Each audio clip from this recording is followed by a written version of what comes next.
Welcome back and thank you for joining A Shark's Perspective. I am Kenneth Shark Kinney, your host and Chief Shark Officer. We live in a world where being great may not be enough. So how can we be heard and how can we rise above the infinite options looking at us in the face of overwhelming competition? It's a question we should all be asking ourselves, especially during times when many people simply feel like the world is stacked against us. So excited to welcome back a guest from way back on episode 46. Mark Schaefer is the internationally acclaimed speaker, marketing influencer, college educator, and author of several best-selling books, including his newest, Cumulative Advantage, How to Build Momentum for Your Ideas, Business, and Life Against All Odds. And on this episode, we'll discuss Cumulative Advantage, Building Positive Momentum, Hope and Riding the Waves, the Cancel Culture Minefield, Aluminum Foil, Jetpacks, Uprisings, the Most Beautiful Beaches in America, Oprah and Ferris, the Winklevoss Twins, and a lot more. So let's tune in to a Cumulative Advantage author with a shark whose cumulative advantage is quite simply just being here with you on this episode of A Shark's Perspective.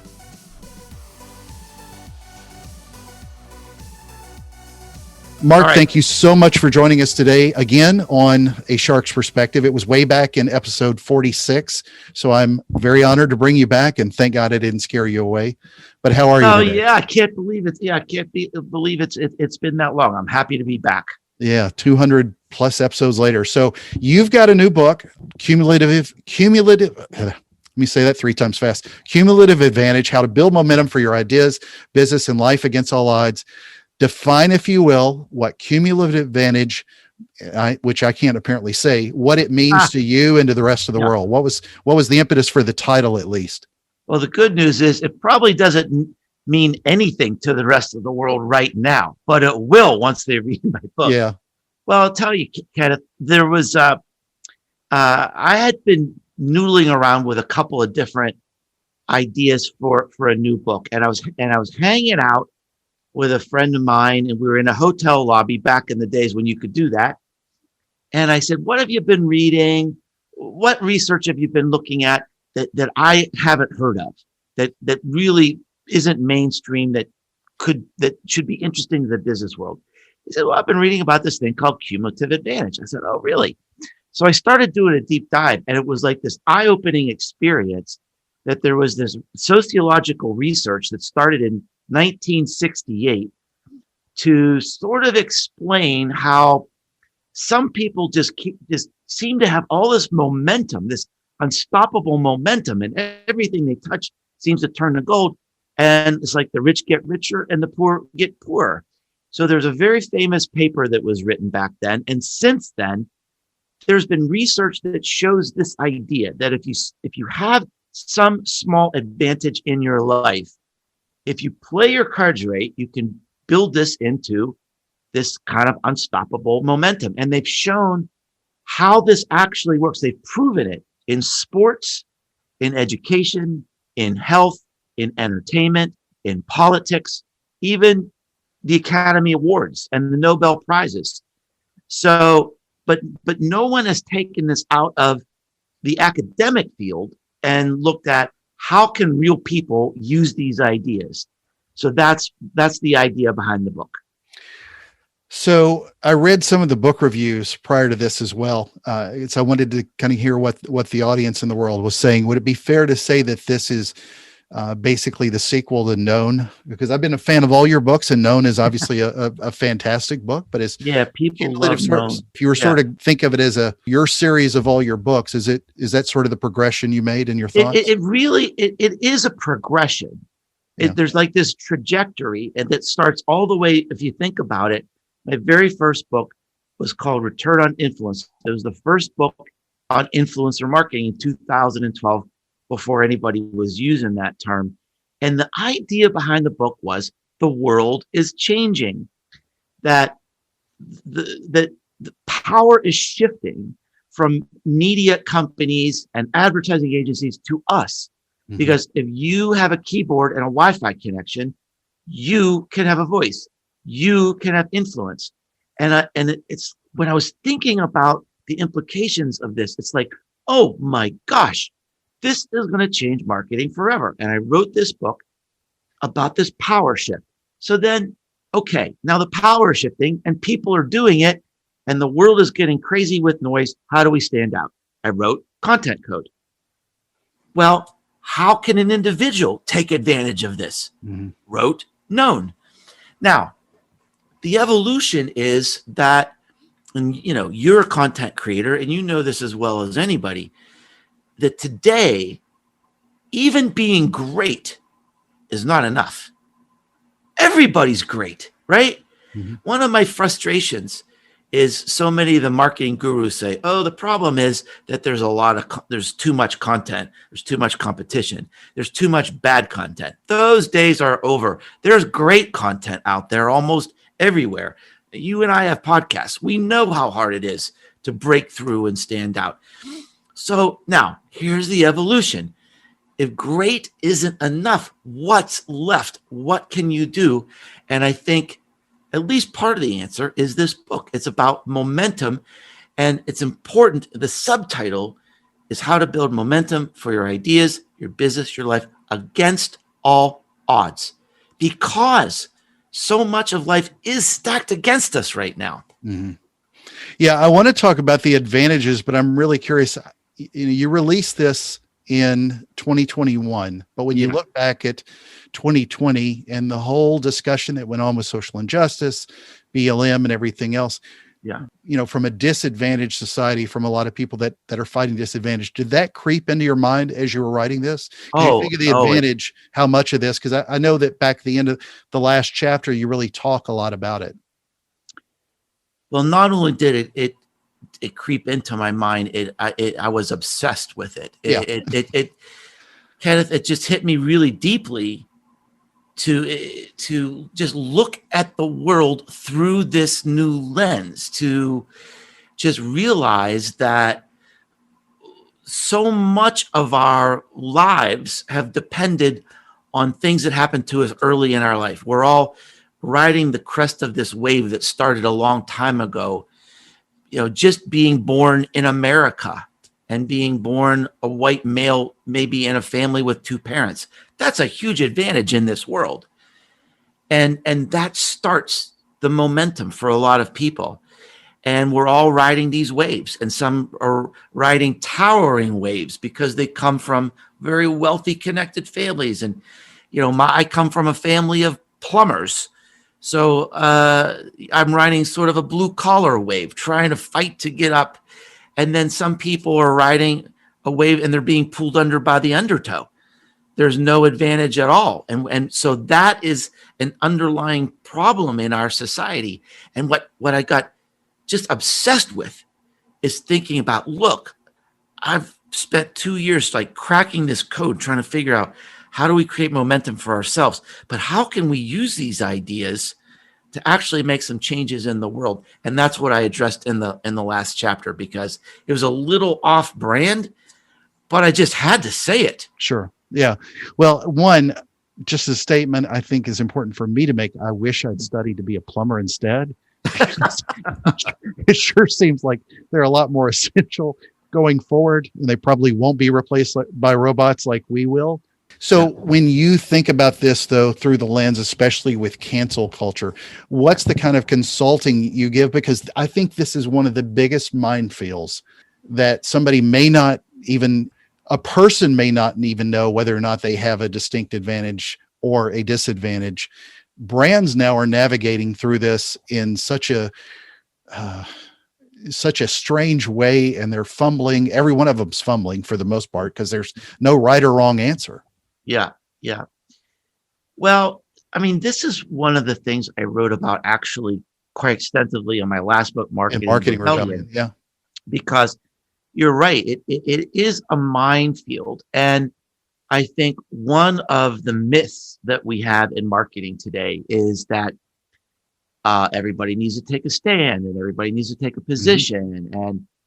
And I think that that's just false. And there's this little thought experiment I do with my college classes. We talk about this subject, and I say, I want you to think about every product you bought in the last 2 weeks. Just try to think about all the different things. It could be insurance. It could be a gift for somebody. It could be a new coat. It could be takeout food.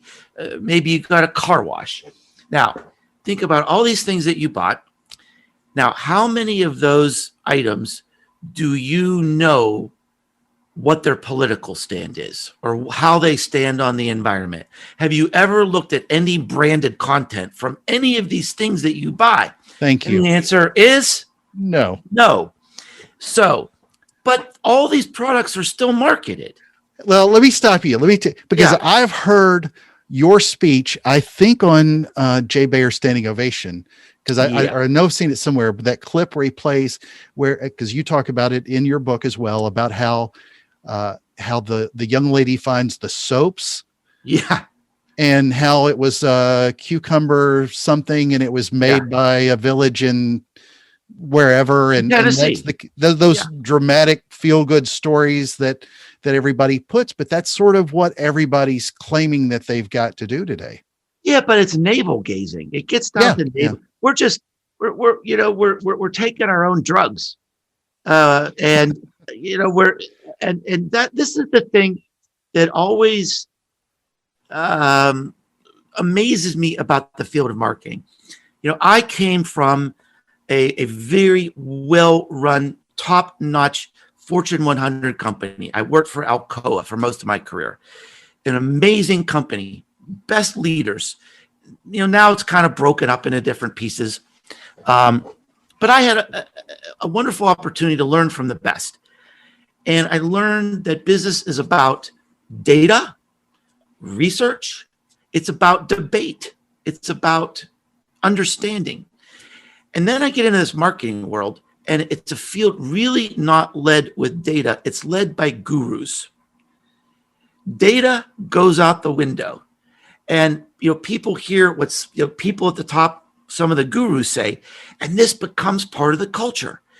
And that's what we need to do because that's what so-and-so said. And you become a disciple of these gurus, and the advice just starts like piling on top of each other until it's disconnected from reality. So it's sometimes being in the digital marketing field, it seems like an alternate universe to me. I don't even know how we got on that topic. I don't either, but maybe it's because it's this thing. And I've seen the same things you've seen, where I've seen blog posts saying every brand needs to take a stand. You need to show what you stand for. Your customers are demanding it. That is just not true. It's groupthink that's been articulated well by by the way, you are one of those gurus.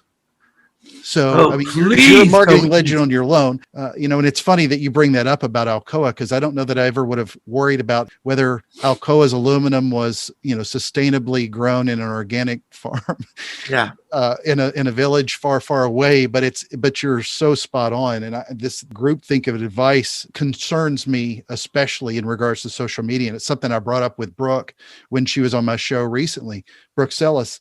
Mm-hmm. And I thought about this in relation to Known, and then in relation to this book, how a lot of what we're propelling is our own personal message. And in regards to social media, so much of the conversation today, especially with social, you've been teaching it at a high level at Rutgers. For most people, they're having a hard time understanding how to leverage social for a brand. Very little of the advice that's given out there outside of the classroom ever addresses how to leverage social to help companies, which are spending a lot of dollars. And I don't just mean from an advertising standpoint, with people devoted to or trying to engage better conversations, but it's almost very self-centric. I don't want to say selfish, but it's very focused on the individual as opposed to building the social brand, if you will, for the company. And that's one of the things I know Brooke said she had the same thoughts as well. But I'm wondering how we fix that for social media, because even when you're trying to develop a cumulative advantage, it's almost easier to do when you think of it from a small company, because you can mark out what you want to do. You can 100% pillars. 100%. Yeah. And I'll give you an example of that. How sort of, I think ossified is the right word. It's a word I use once every 10 years, but I think that's that things just sort of like become like mummified in these big companies. And I'll give you an example.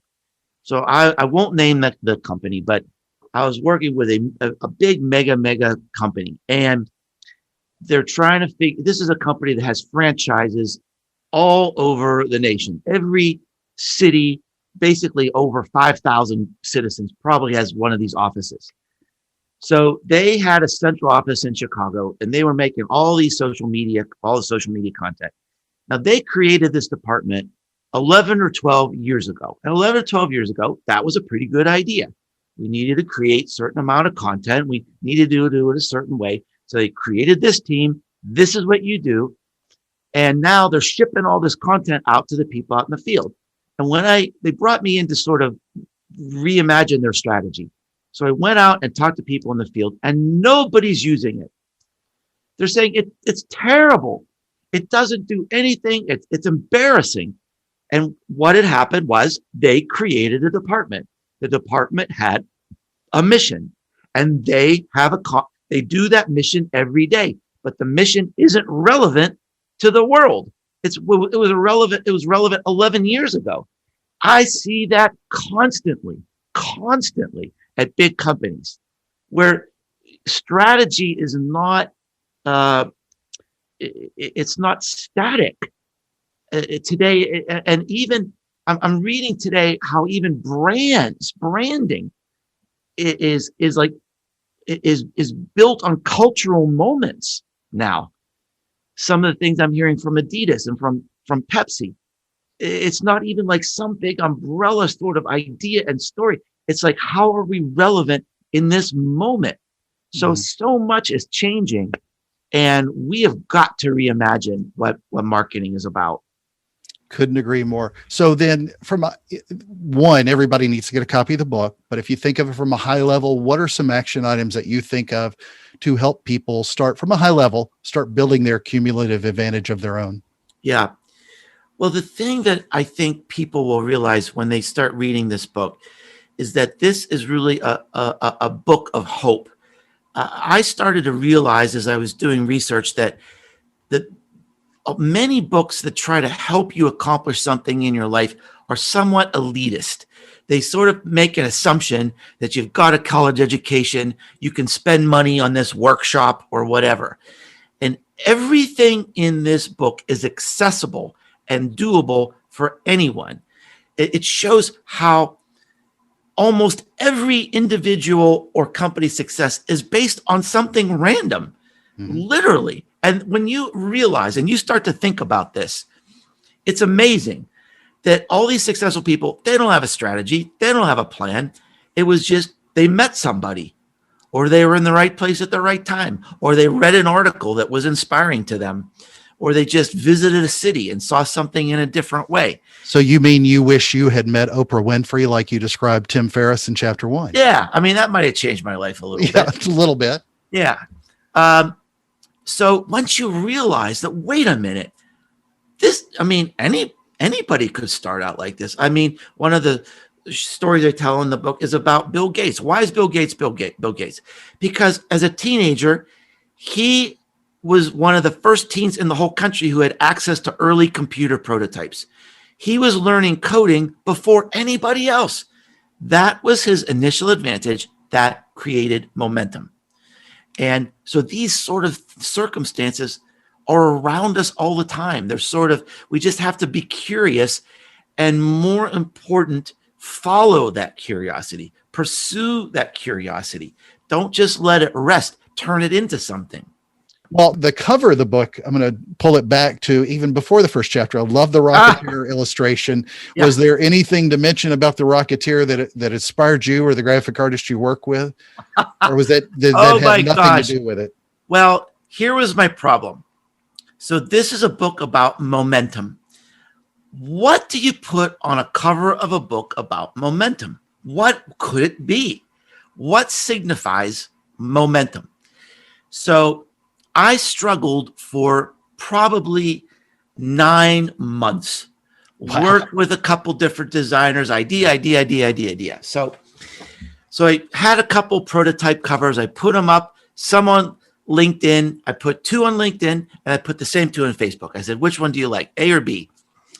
So the people on Facebook said A, profoundly, it's got to be A. The people on LinkedIn said profoundly, it has to be B. Mm-hmm. And bottom line, I didn't like either one of them. So this is literally how it happened.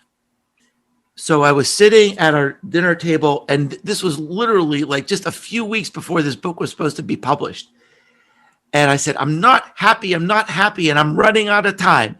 And my stepdaughter was an art student.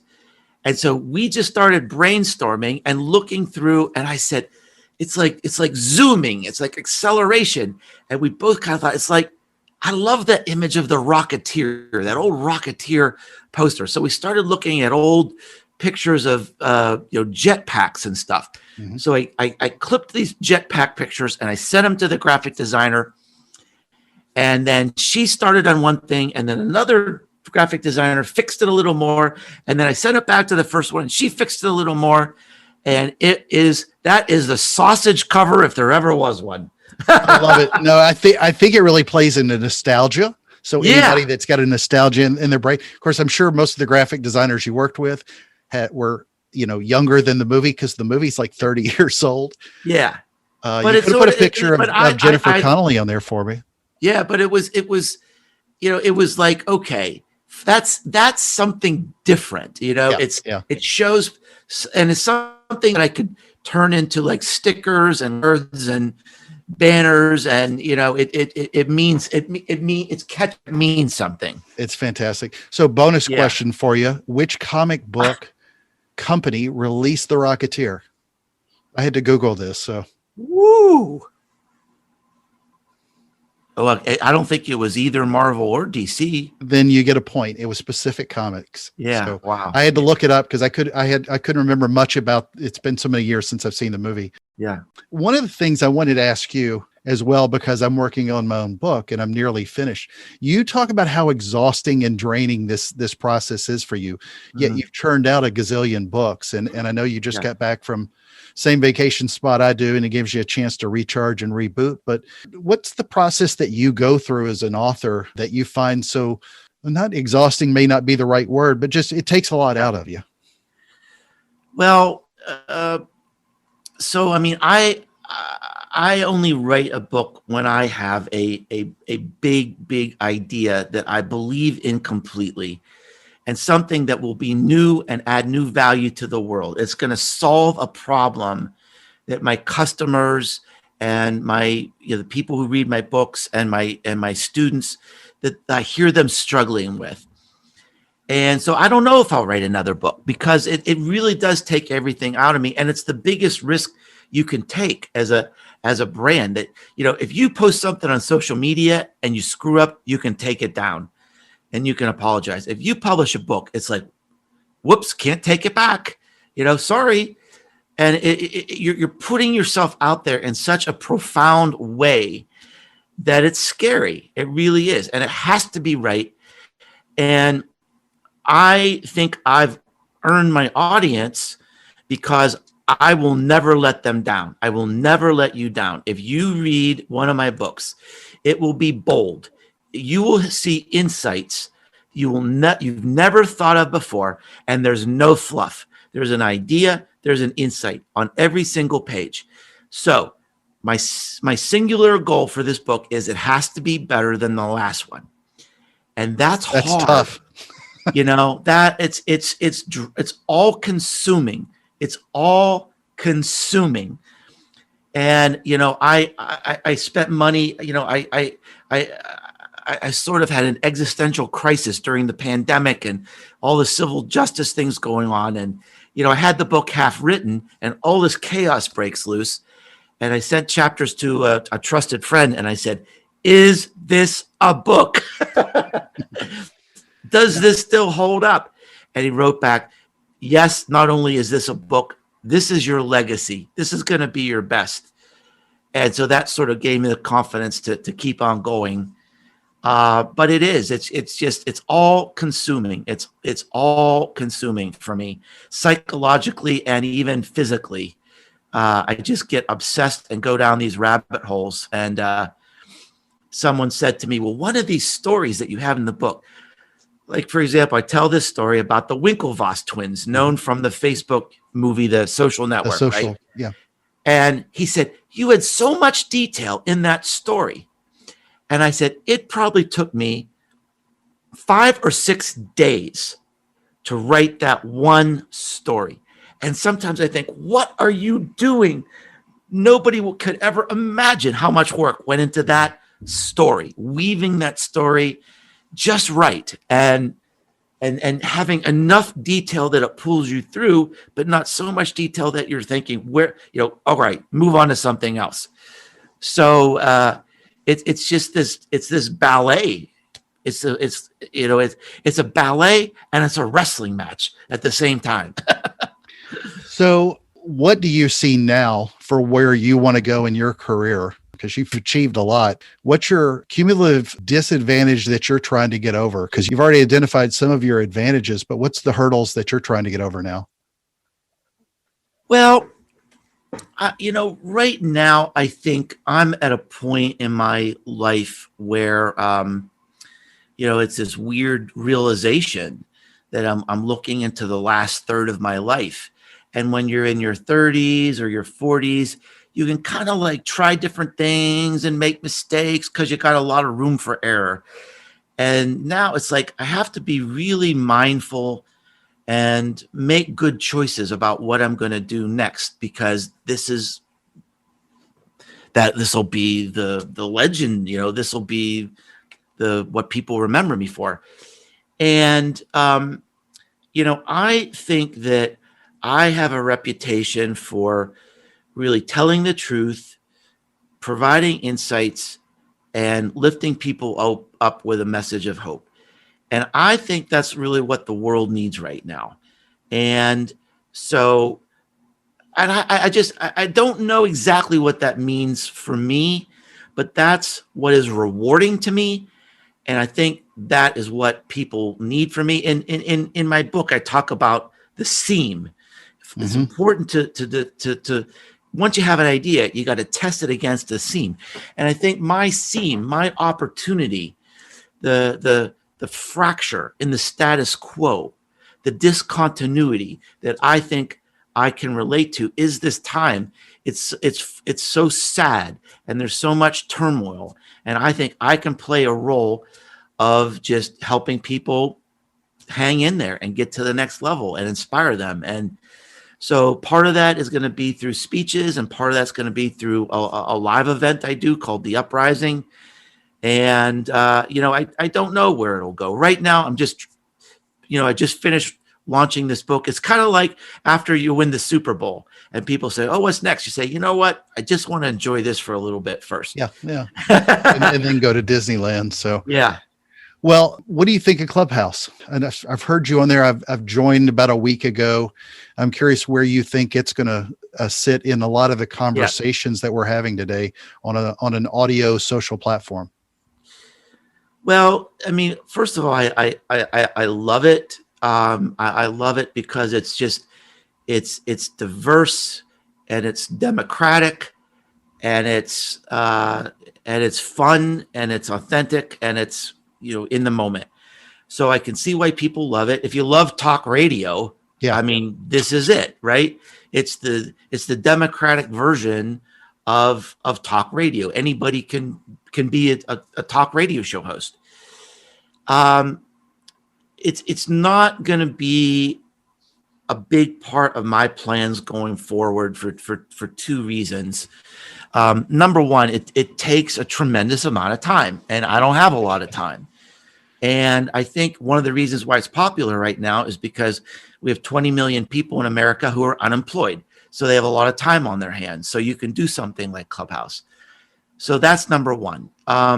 Number two is that you once you create the content there, it's not archived. Yeah, It's off not into the ether. it's not discoverable. I just don't have I can't really do that. I can't spend my time on content that's not going to be discoverable. I think it's an interesting place to build a personal brand. I think it's an interesting place to build an audience. I think it will persist. It will grow. I think they've got enough venture capital money now that I can't see how it could ever really not work. They've got, all the money they need to really blow it out. Maybe they'll become part of something else someday. Who knows? But yeah, I'm bullish on it for sure. And but it's probably not going to be a major part of my portfolio. One of the problems that we have in our industry is there's sort of a mantra out there that everybody has to be everywhere. And my view is you need to be excellent in a few places, and that's a big decision as to where you're going to create content and where you're going to plant your flag. For me, I blog, I have a podcast, I'm writing books. I'll play around on YouTube and video. I'll play around on Clubhouse, but it's not going to be a major channel for me. Agreed. So, Mark, we didn't get to ask this on the last show because I don't think I was doing it way back when, but got a couple of closing questions so we get to know you better. What do you do for fun? Oh, I do lots of things for fun. I have so many different interests. At the top of my list is I love almost anything outdoors. I like hiking, biking. I love gardening. Just anything outdoors. My wife and I are avid tennis players. I love music, really almost all kinds of music. I've got a son who's a musician who kind of grew up in the music industry, and he introduces me to all kinds of new things. And so on Instagram, you're painting now. Yeah, so that's the latest thing and it's been about a year or so. It just all of a sudden I just realized I could paint. I don't know where it came from, but there's something about the way my brain works, and it's truly fascinating because I do watercolors, and it's you have to see the world in a certain way to do watercolors, and you have to learn about how the paints act on the paper, and it's you've got to be very strategic. If you do oils and you paint something black and then you want it white, you just paint white over it. Watercolor, you can't do that. You have to build it from the lightest colors to the darker colors, and you have a lot more boundaries on watercolors than you have in others. So it's an interesting, challenging medium. I got into it, again, one of those random things, kind of got into it by accident, and I love it. It's been very relaxing, and I'm trying to figure out what to do with it because I'm doing these paintings and they're starting to pile up. And I try to use it for good, give it away to cheer people up or give it away as gifts or whatever. But, maybe there's something I can do there to, raise money for a charity or something. I don't know. It's frustrating though. I saw a couple of your pictures to see somebody come on and take this up as a hobby, and then they're producing these beautiful works. And, that's crazy. Painting for me would be going to Home Depot or Lowe's and then doing something on the side of the house. It's not the same. Yeah. Same talent. You're probably better at that stuff than I am. But I didn't get to ask you this last time, but you're on a Shark's perspective. I've been nicknamed Sharks as a little kid. I always ask this of people: what is your favorite kind of shark and why? You just got back from the beach, so you've got to have some sort of favorite kind of shark somehow, or least favorite, whichever. What are those big like if you go to like an aquarium and you're in one of these places where they got the big the nurse shark. So nurse sharks are small, but Georgia aquarium's got like the whale shark. Maybe it's the whale. It's big and it's sort of docile. Yeah, whale sharks, like the probably one in Finding Nemo. Yeah, those are massive and probably the whale shark, because that would be because they'd say, "Oh my gosh, look at that big shark," and then they realize, oh, he's just a puppy dog. Yeah. All they eat is plankton, so they're good. Yeah. So, Mark, it's a special time in the show. Are you ready for the 5 most interesting and important questions you're going to be asked today? All right. That's intriguing. So, number 1, you live in Knoxville, in that area. Yeah. And you just got back from a beach trip. So, a place that I love to go visit as well. The beaches of 30A, or that whole area between Destin and Panama City, or the beaches of, say, Myrtle Beach and Hilton Head. Oh, the beaches, the Panhandle beaches in Florida are the finest beaches in America. Thank you. Yeah. Many And refer to them both as a redneck Riviera, but technically that Riviera is the Gulf from Biloxi to Panama City, yeah, not on the Atlantic side, despite the fact that you can still get plenty of Laffy Taffy and airbrush t-shirts on the yeah, Atlantic side. But yeah. Well, you can get whatever you're looking for there. yeah, plenty of fried foods. Yeah. So number 2, aluminum foil or saran wrap? It's got to be aluminum foil because Yeah. I used to work for an aluminum company, dude. Exactly. Well, I wasn't going to ask bauxite or alumina, so I had to go with something a little bit different. All right, number 3, Clubhouse or TikTok? Oh, definitely Clubhouse. Because on TikTok you've got to be sort of goofy, random, and have some dancing skills. And my children will actually pay me to not dance. So, yeah, Clubhouse I think is a little more cerebral. So that would be me. Well, number 4, and just to be ridiculous, I was going to ask you to pick between Tom Webster or Brooks Ellis, but That's I not won't. fair. I'll make it much easier and a better question. In a little bit superhero, since you think of the cumulative advantage, would you rather be Batman or Iron Man? I'll go Marvel versus DC with 2. Well, that's not a fair question because I am Batman. Okay. And I didn't know I would reveal it in this way today, but consider it an exclusive. Yeah, an exclusive. All right. Yeah. Number 5, and the most important question that you're going to be asked today is, and just for you, we'll make it gluten-free. All right. Biscuits or cornbread? Biscuits. I'd say biscuits. Biscuits are just more versatile. You can put a lot more stuff on biscuits than cornbread, I think. Thank So you. yeah, I'd say biscuits. But yeah, Well, Mark, I recently had to go gluten free. So the biscuit days are probably over. Yeah, what was that process like? How'd you find out about that? Well, actually, it was a after effect of COVID. Oh God. What happened was I had COVID in the spring, and a few weeks after I was better, I got sick again. I was having fevers and I was having all this. It's like, oh my gosh, do I have COVID over again or something? And what happened is that celiac disease is a genetic disease, but it has to be triggered by something. So you may have it, but you may never get it. Most people don't get it till they're older. So one of the things that triggers celiac disease is a surge of antibodies. So having COVID triggered this disease. And the problem is they misdiagnosed it. They could not figure out what it was because I took the blood test. The blood test was negative.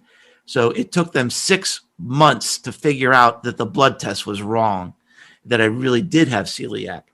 And so I was nauseous for 6 months. The only thing I could eat was bread and pasta, which is the exact wrong thing to eat. So I was basically killing myself for 6 months because the blood test was wrong. And that was your cumulative disadvantage. Yeah. So they did a genetic test and they found out I got celiac. So yeah, I've been eating gluten-free for about six or 8 weeks now. Good gosh. Well, Mark, where can people find out more about you, get a copy of the book? Where do you want to point them to? Yeah, the book is on Amazon. You can get hardback, softback, Kindle, and audio. And you can find out about me at Businesses Grow. If you can just remember businessesgrow.com, you can find the podcast I do with Brooke. It's called Marketing Companion, and my blog, which I've been doing for 12 or 13 years now. And there's lots of good free stuff on there. Well, Mark, again, it's been an honor. And thank you again so much for joining us today on A Shark's Perspective. Always so nice to talk to you. Thank you for being so well prepared with your questions.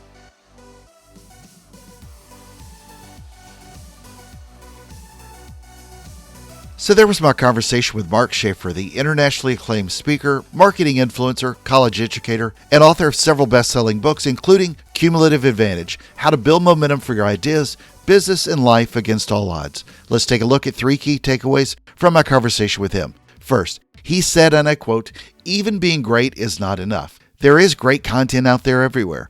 And if great isn't enough, then what can you do to build momentum against all odds?" Well, as he said, we've got to reimagine what marketing is about. And that is so very true. But also, you got to get the book and read it. Second, so much of our advantage comes early, so take advantage of it when you can. We're all riding these waves, as he said. So how do you start building your own cumulative advantage? He brings up how people may get an advantage early, and his advice is to follow that curiosity. Pursue that curiosity. Don't just let it rest. Turn that curiosity into something.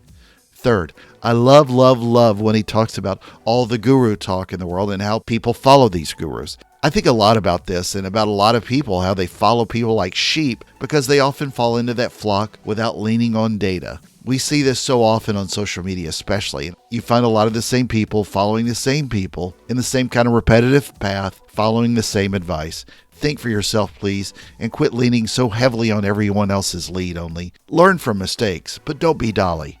Got a question? Send me an email to kenneth@asharksperspective.com. Thank you again for the privilege of your time. I'm so thankful for every listener. And at any age, just like a shark would do, stay curious and always ride the wave. And join us on the next episode of A Shark's Perspective.